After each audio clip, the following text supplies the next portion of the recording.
누가복음 15장 17절과 18절 두 절입니다. 이에 스스로 돌이켜 이르되 내 아버지에게는 양식이 풍족한 품꾼이 얼마나 많은가. 나는 여기서 줄여 죽는구나. 내가 일어나 아버지께 가서 이르기를 아버지, 내가 하늘과 아버지께 죄를 지어사오니. 아멘. 우리는 지난 시간 돌이켜, 스스로 돌이켜라는 말씀에 대해서 살펴보았습니다. 오늘 본문에는 돌이키고 난 후에 다음 단계를 기록하고 있습니다. 17절로 18절에 이에 스스로 돌이켜 이르되 내 아버지에게는 양식이 풍족한 품꾼이 얼마나 많은가. 나는 여기서 줄여 죽는구나. 내가 일어나 아버지께 가서 이르기를. 그래서 스스로 돌이켜, 그리고 18절에 내가 일어나, 요 두 단어가 우리의 관심을 끄는 대목입니다. 이 장면이 회개의 과정이라는 것을 우리는 쉽게 알 수 있습니다. 하지만 의외로 간단한 이 과정을 실행에 옮기기는 참 어렵습니다. 성경은 한 절 안에 스스로 돌이키는 것과 내가 일어나는 것을 기록했지만 이 둘 사이의 간격은 참 먼 것 같습니다. 대부분의 성도는 예배에 참석하여 말씀을 들으면서 스스로 돌이키는 데까지는 가는 것 같습니다. 마음에 맞든 맞지 않든, 기분이 좋든 좋지 않든 기본적으로 믿음이 있는 성도라면 말씀의 고개를 끄덕입니다. 아멘하기도 하고 얼굴이 붉어지기도 합니다. 성령님께서 내 속에 역사하시는 것에 반응을 합니다. 끙끙거리며 신음소리를 내며 아멘을 하며 성령님의 신호에 고개를 들고 돌이켜 봅니다. 문제는 대부분이 여기까지입니다. 마음의 감동을 받든 찔림을 받든 그것으로 끝입니다. 예배 시간에, 기도 시간에 아멘하며 눈물을 흘리고 다짐을 하는데 문제는 딱 거기까지라는 사실입니다. 그러다 보니 오늘날 유보론적 칭의론까지 대세로 등장했습니다. 신앙은 좋은 것 같은데, 믿음은 대단히 좋은 것 같은데 사람이 달라지지 않고 변화가 없다는 겁니다. 아니, 세월이 갈수록 신앙과 믿음이 더 좋아질수록 자기 생각, 자기 주장이 강해지고 주변 사람들을 무시하는 경향이 많아집니다. 모르는 사람이 잘못하는 것은 정상 참작이라도 합니다. 모든 것을 다 잘 알고 오히려 남들을 가르치는 정도인데 실상 본인은 자기가 주장하고 아는 것에, 가르치는 것에 10분의 1, 100분의 1도 실천을 하지 못합니다. 전혀 말과 행동이 일치가 되지 않고 본을 보이지 못합니다. 주장하는 일은 분명히 좋은 일인데 주장하는 그 사람의 삶 때문에 오히려 역효과가 나는 경우가 허다히 있습니다. 당신이나 잘해서 옆에서 누가 뭐라 하면 지는 못하면서 분명히 바른 이야기를 하는데, 좋은 이야기를 하는데 내가 그렇게 못 사니까 아니, 목사님이나 잘하세요. 그러니까 그 말을 하는 사람 때문에 주장이 나쁘게 나타나는 결과가 있습니다. 그래서 구원이 유보되었다는 겁니다. 오늘 고신교단의 성도들의 신앙이나 주장이나 삶이나 모든 것 보면 정말 좋다 하는데 사람이 안 변하는 거예요. 행동이 안 따르는 거예요. 그러니 저래 살아가지고 입으로 말하는 것은 맞는데 삶이 전혀 따라가지 못하니까 저 사람 구원받았나? 그래서 구원이 유보되었다. 거기서 유보론적 칭의론이다 이 말입니다. 행함이 없는 믿음은 죽은 믿음이라고 했는데 말밖에 없고 행함이 없는 저 사람이 과연 구원받았을까? 저 사람의 믿음은 진실일까? 그래서 구원은 지켜보아야 한다. 저 사람의 구원은 유보된 것 같다는 주장이다 이 말입니다. 밥을 먹으면 배가 부르는 것처럼, 물을 마시면 목이 시원한 것처럼 당연히 뒤따라와야 하는 부분이 분명한데도 실생활에서는 죽을 때까지 일치가 안 되는 부분이기도 합니다. 물론 감동이나 찔림이 없는 사람보다는 낫습니다. 설교를 시작하자마자 눈부터 감는 사람보다는 훨씬 낫습니다. 예배 시간 1시간을 집중하지 못해 딴짓하는 사람보다는 낫습니다. 스스로 돌이킬 때 분명히 변화가 있기는 합니다. 가랑비에 옷 젖는다고 자신도 모르게 조금씩 달라지는 것 같습니다. 우리도 가끔 그 사람 참 많이 변했다, 참 많이 좋아졌다, 그 사람도 나이가 든 것 같다, 늙었는 것 같아, 간혹 이런 말들을 하죠. 아이고, 그 사람이 옛날에 어땠는데, 그 사람도 늙었는 것 같다. 변한 게 아니고 늙어서 그런 것 같아. 그죠? 어쩌면 안 변했다 하는 것 같기도 하고 말입니다. 어쨌든 세월이 많이 갔다. 그 사람 많이 달라졌다. 이런 표현을 하기도 합니다. 그냥 세월이 가고 나이가 들어도 변하는데 말씀을 듣고 스스로 돌이키는 시간이 계속되다 보면 자신도 모르는 사이에 달라지고 변화되는 것이 분명히 있습니다. 하지만 유행가를 들으면서도 할 수 있는 반응 정도에서 머물지 말고 일어나서 집으로 아버지에게로 가야만 한다 하는 것이 오늘 본문의 말씀입니다. 스스로 돌이키기까지는 합니다. 예배에 참석하고 말씀을 듣고 찬송을 하고 기도를 하고 교회에 오니까 그거 잘못됐구나 돌이키기까지는 하는데 문제는 일어서지를 않는다는 겁니다. 그리고 돌아서서 집으로 아버지께로 가지를 않는다는 사실입니다. 모든 것이 하나님의 은혜입니다. 돌이킬 수 있는 마음을 주셔야 돌이킬 수 있고 일어날 수 있는 힘을 주셔야 일어날 수 있습니다. 그런데 성경의 기록은 우리들에게 다음과 같이 도전해 옵니다. 스스로 돌이켜 내가 일어나. 하나님께서 돌이킬 수 있는 마음을 주셔야 우리가 돌이킬 수 있고 일어날 수 있는 힘을 주셔야 우리가 일어날 수 있다고 아는데도 불구하고 성경은 뭐랍니까? 스스로 돌이키고 내가 일어나고 이렇게 기록을 하고 있다는 사실입니다. 선악을 알게 하는 나무의 열매를 먹지 말라고 하셨으면서도 따먹을 수 있는 자유, 따먹지 않을 자유를 주신 것처럼 돌이키라고 일어나라고 말씀하시면서도 스스로 돌이키고 내가 일어나도록 요구하고 계신다는 말입니다.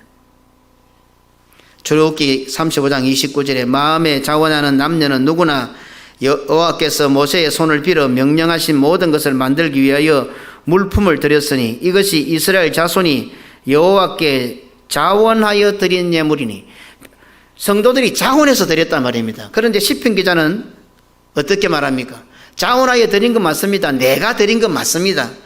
그런데 이 시편 기자는 결론적으로 그 자원하는 마음조차도 하나님께서 주셔야 한다 이렇게 노래합니다. 시편 51편 12절에 주의 구원의 즐거움을 내게 회복시켜 주시고 자원하는 심령을 주사 나를 붙드소서. 오늘 이 예배에 참여한 모든 성도들에게 성령님께서 자원하는 심령을 주시고 성령님 역사에 믿음으로 반응하여 스스로 돌이키고 내가 일어나는 성도들이 되시기를 주님의 이름으로 축원합니다. 내가 일어나, 이에 일어나서 일어나라. 성경에는 일어나서와 관련된 단어가 엄청나게 많이 등장합니다. 성경에 나타난 일어난다는 말은 거의 구원과 관련하여 사용되고 있습니다. 오늘 본문에서 둘째 아들이 일어난다는 말은 집으로 간다, 고향으로 간다, 아버지로 간다는 뜻입니다. 단순하게 일어난다는 의미가 아니고 이제 아버지께 간단 말입니다. 집으로 돌아간다는 말입니다. 이처럼 성경에서 일어난다는 것은 궁극적으로 본향으로 가는 길, 구원으로 가는 길을 바라보고 있습니다. 우리 입장에서 볼 때 집으로 돌아가는 것, 아버지에게로 돌아가는 것, 고향으로 돌아가는 것은 한마디로 회개입니다. 집으로 가는 길에, 아버지에게로 가는 길에 선행되는 것이 회개입니다. 물론 우리는 회개하는 것도 하나님의 은혜라는 사실을 잘 알고 있습니다. 예수님의 길을 예배했던 세례 요한은 다음과 같이 외칩니다. 마태복음 3장 2절에 회개하라 천국이 가까이 왔느니라 하였으니, 천국이 가까이 왔으니 회개하라는 뜻일 수도 있습니다. 회개 안 하면 천국 못 간다는 협박으로 들릴 수도 있습니다. 하지만 성경 전체에 담겨진 하나님 아버지의 사랑을 들여다볼 때에 회개하지 않으면 천국 못 간다, 회개하지 않으면 지옥 간다는 단순히 협박 정도의 수준은 아닙니다. 돌이키고 일어나서 아버지 집으로 가는 것처럼 회개하라, 회개해서 천국으로, 고향으로 가자는 뜻입니다. 예수님의 구원 역사는 한마디로 집을 떠난 자들을 집으로 돌려보내는 것이었습니다. 아버지를 떠난 동생들을 아버지의 품에 안겨드리는 것입니다. 성경에는 이러한 장면이 매우 많습니다.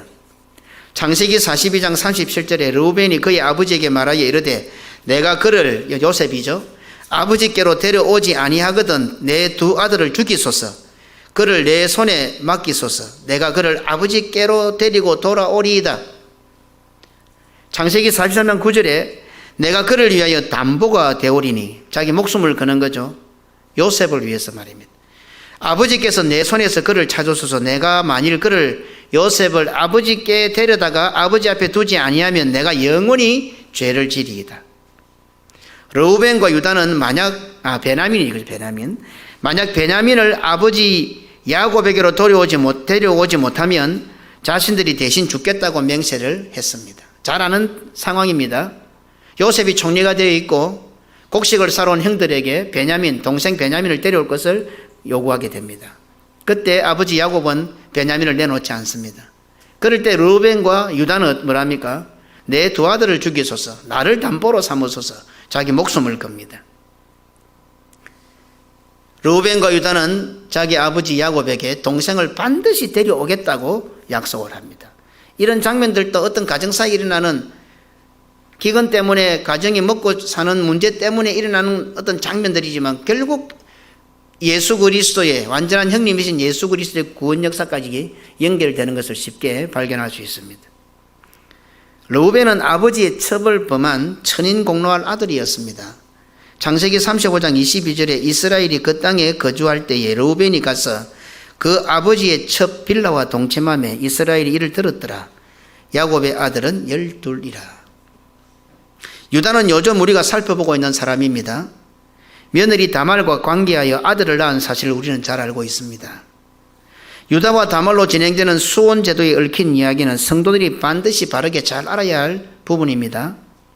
생각보다 불신자들 중에서 이 사건을 들어 기독교의 불건전성을 논하고 윤리적인 잣대를 적용하여 교회와 성도들을 비난하는 경우가 많이 있습니다. 하나님께서 사탄과 세상이 혹은 교회 안에서도 비판적인 사람들이 이 부분을, 성경의 이 부분을 원망과 불평의 요소로 사용할 줄 몰랐겠습니까? 역사는 성자의 기록이라고 하나님께서 왜 이런 부끄러운 일들을 우리의 구원을 밝히는 성경에 기록하고 계시겠습니까? 안 적어도 되잖아요. 굳이 르우벤이 아버지 첩과 동침한 사건들이라든지 더 나아가서 예수님의 족보가 연결되는 그 유다 족보에 시아버지하고 며느리하고 관계하여 아들 놓는 이런 것들은 성경에 기록 안 해도 되지 않습니까? 그러면 왜 기록했을까요? 이런 걸 놓고 불신자들이나 세상이 교회를 향하여 안 좋은 소리 할 걸 우리 하나님께서 모르셨겠느냐는 겁니다.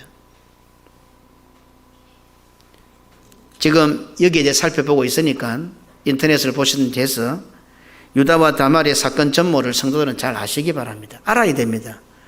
수혼제도가 무엇인지 의미가 무엇인지 알아야 됩니다.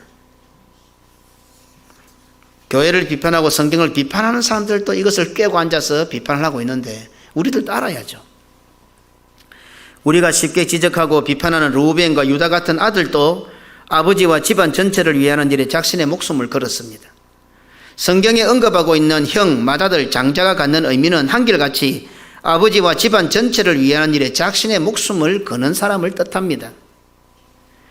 물론 이 정신은 궁극적으로 형님, 맏아들, 완전한 장자이신 예수 그리스도를 향하여 있고 예수 그리스도께서는 실제로 자신의 목숨을 버려서 그 일을 완성하셨습니다. 그러니 예수님께서 이 땅에 오셔서 하신 일을 한마디로 표현한다면 아버지를 떠나 먼 나라에 와 허랑방탕하며 살고 있던 동생들인 우리들을 돼지처럼 먹고 짐승처럼 살고 있는 동생인 우리들을 찾아 어깨에 메고 집으로 아버지 품으로 데려가신다가 그 답입니다. 이처럼 전적인 하나님의 은혜임이 분명하지만 오늘 성경 본문은 우리들에게 스스로 돌이켜라, 내가 일어나라 이렇게 결단을 요구한다는 사실입니다. 하나에서 열까지 모두가 다 다시 아버지에게로 돌아가고 집으로 돌아가고 우리가 천국으로 갈 수 있는 것은 전적인 하나님의 은혜요, 예수님의 은혜가 분명하지만 성경은 오늘 우리에게 뭐라면 스스로 돌이키고 내가 일어나라 이렇게 지금 결단을 요구한다 이 말입니다.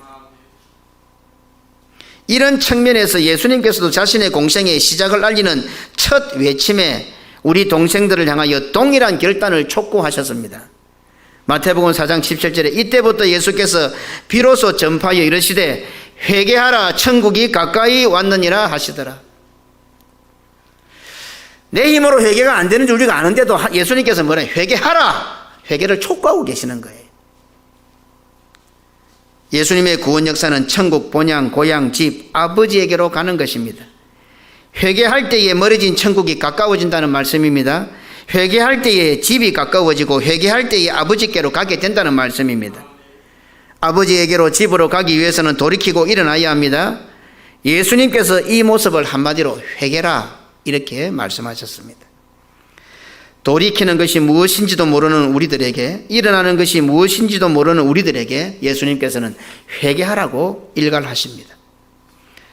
누워 있어서는 땅에 붙어 있어서는 뱀의 먹이가 될 뿐입니다. 얼핏 보아서는 누워있고 앉아있는 땅이 내 것처럼 보이지만 실상은 뱀이 와서 땅에 붙어 있고 땅이 되어 있는 나를 야금야금 갉아먹고 있는 형국이 됩니다. 땅을 아무리 많이 가져본들 뱀의 먹이인 인생이 될 뿐입니다. 그래서 땅이 많으면 많을수록 더 공허하고 허무하고 미련 많은 인생이 되는 것입니다. 창세기 3장 14절에 여호와 하나님이 뱀에게 이르시되 네가 이렇게 하였으니 네가 모든 가축과 들의 모든 짐승보다 더욱 저주를 받아 배로 다니고 살아있는 동안 흙을 먹을지니라. 사람은 흙에서 와서 흙으로 돌아가고 뱀은 흙을 먹으니 어떻습니까? 어쩌면 땅이 많으면 많을수록 뱀의 먹이가 많이 되겠죠. 하나님의 은혜로 바벨론 포로 시대를 끝내고 이스라엘 민족은 바벨론 떠나 고국으로 돌아갈 수 있게 되었습니다. 하지만 실제로 고국으로 돌아간 유대인들은 소수에 그쳤습니다. 이상하지요? 바벨론 70년 포로 생활이 끝나고 나면 자유를 주면은 전부 고향으로 돌아갈 것 같은데 바벨론 포로 생활에 자유를 주고 나니까 고국으로 돌아간 사람은 소수에 불과했어요. 이미 땅이 되어버린 사람들이 땅에서 일어난다는 것이 쉽지 않단 말입니다. 아니, 불가능하다고 보는 것이 맞습니다. 하나님의 은혜로 포로 시대를 끝내고 고국으로 돌아갈 수 있게 되었지만 이미 그들의 내면은 망가져서 포로가 되어버렸고 바벨론이 되어버렸고 이미 땅이 되어버렸던 것입니다. 정치적으로는 해방이 되었지만 실상은 그들은 여전히 포로였습니다. 정치적으로는 그들에게 자유의 몸을 주었지만 여전히 그들은 포로로 살고 있었습니다. 형편과 처지로는 자유인이 되었지만 이스라엘이 되었지만 실제로는 바벨론이요 바벨론 사람이 되었습니다. 망가진 내면은 결코 땅으로부터 돌이키지 못하게 일어나지 못하게 합니다. 이미 바벨론이 되어버렸기 때문입니다. 이스라엘 사람이지만 바벨론 포로 생활을 하면서 바벨론 사람이 다 되어버렸습니다. 이 자리에 앉아있는 우리 역시 삼위 하나님께서 주일을 통해 예배를 통해 깨닫게 해주시지 않으면 우리는 이미 세상 사람이요 지옥의 사람입니다. 간혹 신앙생활이나 교회생활에 대해서 잘 모르는 사람도 정말 아름답게 교회 나온 지 얼마 안 되었는데도 불구하고 즐거움으로 충성 봉사하는 사람들이 있습니다. 자원하여 희생과 수고를 아끼지 않는 사람들이 있습니다. 왜 그렇습니까? 내면이 회복되었기 때문입니다. 교회 온 지는 얼마 안 되었는데 하나님의 강력한 은혜로 그들의 내면이 포로에서 해방되었기 때문입니다. 육적인 사람이 아니라 영적인 사람으로 바뀌었기 때문입니다. 땅에 발을 붙이고 살지만 하늘을 사는 하늘 백성이 되었기 때문에 그렇습니다. 신앙생활이나 교회생활에 대해서 너무도 잘 압니다. 다른 사람 한마디 하면 10마디 100마디로 오히려 가르칠 수 있습니다. 척하면 삼척입니다. 정말 모르는 것이 없습니다. 우리 교회를 넘어 이웃교회, 전국교회, 세계교회를 아우를 정도로 다 잘 알고 있습니다. 그런데 실제 삶에서는 충성과 봉사와 헌신과 희생이 잘 안 되는 사람들이 있습니다. 왜 그렇습니까? 내면이 바벨론이기 때문에 그렇습니다. 겉으로는 이스라엘 백성인데, 겉으로는 이스라엘 사람인데, 겉으로는 성도인데 내면이 바벨론이요 내면이 세상 사람이 됐기 때문에, 내면이 자기 사람이 되고, 우리는 내면이 예수 사람이 될 때에 내면이 예수 사람이기 때문에 겉모양이 그래도 우리의 삶에는 믿음의 신앙의 모습들이 드러나게 되어 있고, 내면이 예수 사람이 아니라 내 사람이기 때문에 알기는 잘 아는데 그 사람은 바벨론 사람으로 살게 되는 것입니다. 영적인 사람이 아니라 육적인 사람이 되어버렸기 때문입니다. 입으로는 하늘을 노래하지만 세상 사람이 되어 있기 때문에 그렇습니다. 이미 땅이 되어버렸고 이미 자기 자신으로 고착과 땅이 굳어버린 거예요. 그러니 자신이 잘못하는지조차도 모르게 됩니다. 땅에 눕고 땅에 앉다 보니 땅이 편하고 좋습니다. 그러다 보니 자신도 땅이 되어버린 거죠. 세상에 적당하게 적응하고 살아가니 편리한 것 같지만 알고 보면 자신이 세상이 되어 있습니다. 자신이 지옥이 되어 있는 겁니다. 그래서 사람도 어떻습니까? 짐승 같은 짓을 하면 사람 보고도 저 짐승 같은 놈, 짐승이라고 표현하지 않습니까? 코로나19 백신이 개발되고 바이러스가 물러가면 회복이 될 것 같습니까? 코로나19가 한 번이고 처음이라서 끝나면 괜찮을 것 같습니까? 한 번 삐뚤어진 신앙, 한 번 어그러진 신앙을 바르게 하기는 삐뚤어진 뼈를 바르게 펴는 것보다 어렵습니다. 예수님 당시 이스라엘은 입으로는 회복, 귀향을 외쳤지만 이미 그들은 내면적으로 외면적으로도 바벨론이 되어 있었고 페르시아가 되어 있었고 그리스가 되어 있었고 시리아가 되어 있었고 로마가 되어 있었습니다. 사사시대의 징계를 받을 때 이스라엘 백성들이 하나님께 부르짖습니다.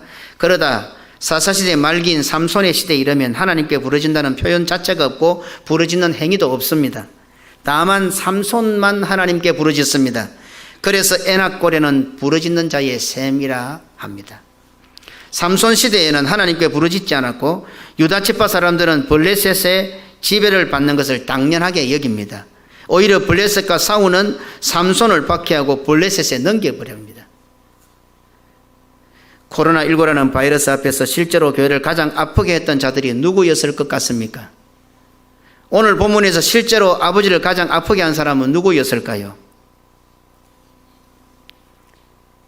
우리가 한번 삐뚤어지면 바르기가 참 어렵습니다. 버릇이 변하여 습관이 된다 그러는데 버릇이 발전하여 습관이 된다는데 특히 신앙은 더 그렇습니다. 그렇기 때문에 삐뚤어지지 않도록 조심해야 됩니다. 사탄의 미혹에 넘어지지 않도록 들을 말만 듣고 도움이 안 되는 말들은 닫고 목회를 해보면 신앙생활을 잘하다가도 아무 일 안 하는데 한 삐뚤어지면 그 사람이 옛날의 열심을 회복하는 것도 불가능할 정도로 어려워지는 길을 보입니다. 왜 그래 불행한 삶을 살아요 스스로가? 삐뚤어져서는 안 돼요. 내 뼈가 삐뚤어짐보다 신앙이 삐뚤어지면 더 힘든 거예요. 이거는 영적으로 땅이 되어버리기 때문에 영적으로 블레셋이 되고 영적으로 바빌론이 되어버리기 때문에 날마다 주일마다 우리는 그럴 수밖에 없고 땅이 될 수밖에. 왜? 세상에 살다 왔기 때문에 세상을 닮아고 세상이 좋고 나도 모르게 땅이 되는 거 세상이 되는 거예요. 그래서 날마다 말씀의 곡괭이로 기경을 해야 되는 거예요. 주일에 이 설교는 지금 말씀의 곡괭이는 나를 막 갈아 엎는 시간이에요. 왜? 땅이 안 되게 하려고 하나?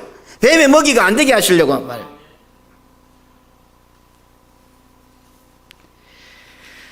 오늘 본문에 실제로 아버지를 가장 아프게 한 사람은 먼저 눈에 들어오는 사람은 집 나간 둘째 아들입니다. 하지만 정작 아버지의 마음을 더 아프게 한 아들은 누구였습니까? 오늘 우리는 하나님 아버지의 존전에 나왔습니다. 우리의 입장, 우리의 요구, 나의 기분, 나의 감정, 형편, 처지 따지기 전에 적어도 나는 아버지의 마음을 아프게 하는 아들이 아닌지 정도는 살펴보아야 하는 것 아닙니까? 아무리 뻔뻔스러운 사람이 되었다 하더라도 돼지같이 짐승같이 살고 있다 하더라도 그래도 하나님 아버지 앞에서만이라도 아버지의 안색과 아버지의 기색을 살펴야 하지 않겠습니까? 에스더 1장 14절에 그때의 왕에게 가까이하여 왕의 기색을 살피며 나라 첫 자리에 앉은 자는 바사와 메대의 7지방관 이런 말씀이 나옵니다. 왕에게 가까이하여 나라의 첫 자리에 앉았다. 성공회의 천국론이지만 참 재밌습니다. 예수 믿는 사람은 다 천국 간다는 겁니다. 우리는 보니까 교회 안에 천국 갈 사람도 있고 못 갈 사람도 있는 것도 하는데 이 성공회는 예수만 믿으면 전부 천국 간다는 겁니다. 천국 가기는 가는데 천국 가서 주님을 못 본다는 겁니다. 재밌죠 논리가. 계시록에도 그래요.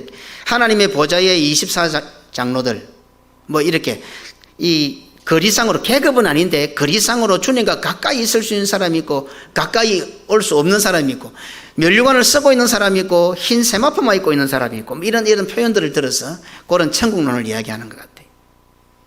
예수 믿는 사람은 다 천국에 갑니다. 그런데 하나님 가까이 보좌 가까이 예수님 가까이 못 간다는 겁니다. 어떻습니까? 지금은 적당하게 교회와 거리를 두고 있으니 좋습니까? 편합니까? 목사와 적당하게 거리를 두고 있으니까 편합니까? 모르겠어요. 기본적으로 신앙이 있는 사람 같으면 그러면 좀 괴로울 거예요. 그런데 천국 가서 평생 영원토록 그래 산다고 한번 생각해 보세요.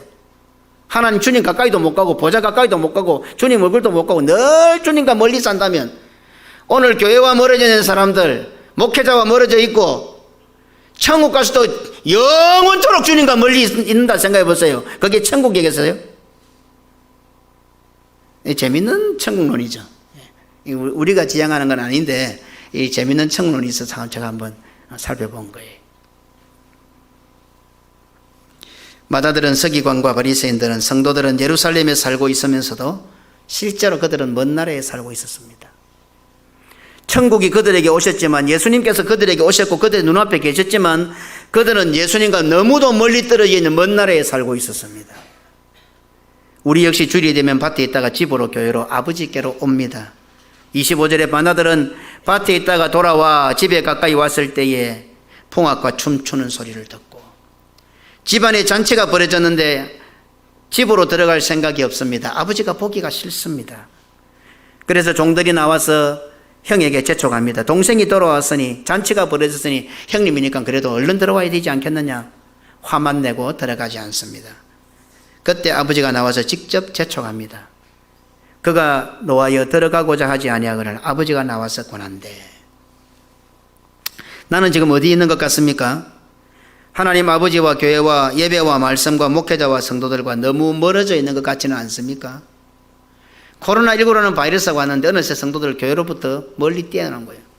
성도들과 멀리 떼어오는, 이제 거리 두기를 하는 것이 가장 아름다운 것이다. 참 재미있는 표현 아닙니까? 거리 두기를 하는 것이. 서로 멀리 떨어지게 만들고 있는 것입니다. 진정한 회개 없이 아버지께로 집으로 돌아가는 길은 없습니다. 회개하지 않는다는 것은 하나님을 하나님으로 인정하지 않는 것입니다. 그래서 오늘 성경 우리들에게 스스로 돌이키라, 내가 일어나라, 이렇게 우리에게 요구하고 있습니다. 스스로 돌이키시기를 주님의 이름으로 축원합니다. 내가 일어나시기를 주님의 이름으로 축원합니다.